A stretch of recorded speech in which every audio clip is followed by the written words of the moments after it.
ایمان کو تازہ رکھنے کے لیے نماز ہے. دن میں 5 مرتبہ اپنے مصروفیات سے نکلو.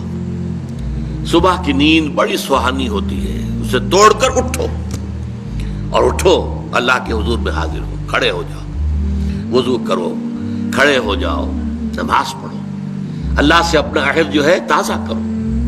ایاک نعبد و ایاک نستعین، اللہ تعالیٰ کے ساتھ اپنے اس عہد کو دوبارہ استوار کرو، تازہ کرو.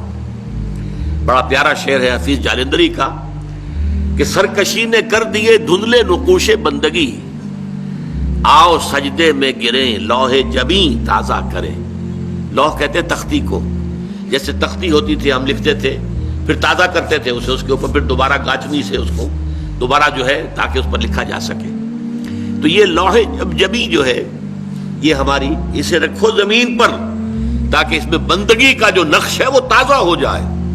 اس لیے کہ ہماری سرکشی جو نفس کی سرکشی ہے، ان النفس لامارۃ بالسوء، اس نے ہماری یہ بندگی کے جو آثار ہیں، جو نقوش ہیں، انہیں کمزور کر دیا، دھندلا دیا ہے. تو نماز ایک ستون ہے، اور یہ جان لیجئے کہ اسلامی معاشرے کے اندر اس کی تنظیم، اس کی آرگنائزیشن کے لیے یہ یوں سمجھیے رکن رکین ہے، یہ عمود ہے، یہ سب سے بڑا جو ہے بنیاد ہے.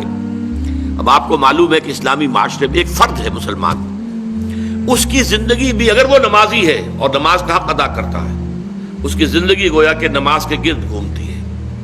اس کا سارا نظام الاوقات جو ہے نماز کے حوالے سے طے ہوگا. فلاں کام کرنا، اچھا بھائی عصر کی نماز کے بعد. وہ کوئی ایسی اپائنٹمنٹ نہیں کر سکتا کہ جس میں عصر کی جماعت جو ہے اس کا معاملہ جو ہے وہ خطرے میں پڑ جائے. مغرب کے بعد اس کا سارا معاملہ چلے گا، اس کا روٹین جو ہے اسی کے گرد گھومے گا. یہ گویا کہ کھونٹا ہے جس کے گرد اس کے معمولات زندگی جو ہے، اس کی چکی جو ہے وہ چل رہی ہے. اسی طریقے سے معاشرہ اب 5 مرتبہ دن میں مسلمان مسجد میں جمع ہو رہا ہے، ایک امام کے پیچھے کھڑے ہیں، اور ایک دفعہ ہفتے میں جو ہے بڑی آبادی کے لوگ جو ہیں مسجد جامع میں جمع ہو گئے. یہ اسلامی معاشرے کی ایک تنظیم ہے.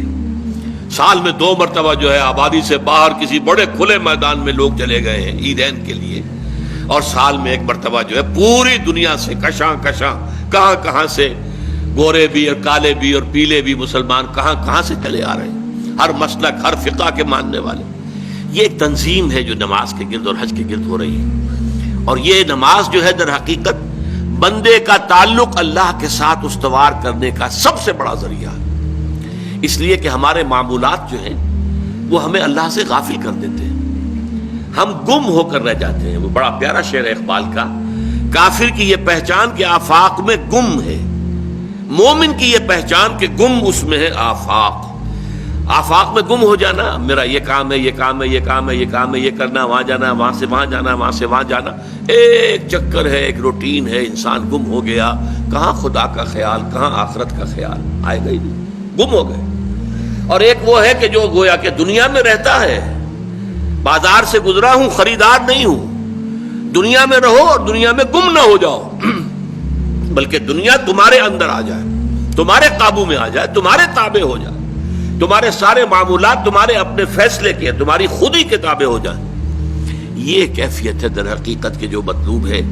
اسی لیے فرمایا حضرت موسیٰ علیہ السلام کی پہلی جو حاضری ہوئی تھی اور اسی میں انہیں رسالت عطا ہوئی، تو اس کی پہلی وحی سورہ طٰہٰ کے شروع کی آیات میں ہے، وَأَقِمِ الصَّلَاةَ لِذِكْرِي.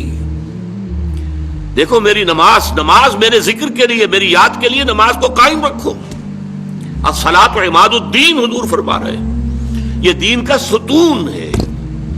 اس دین کی عمارت اس پر کھڑی ہوئی. جیسا کہ میں نے عرض کیا، ہمارے شخصی بھی معاملات اور معمولات اس کے گرد گھومے، اور ہماری اجتماعیت جو ہے، ہمارا معاشرہ اور ہماری ملی تنظیم جو ہے، اس کی بنیاد بھی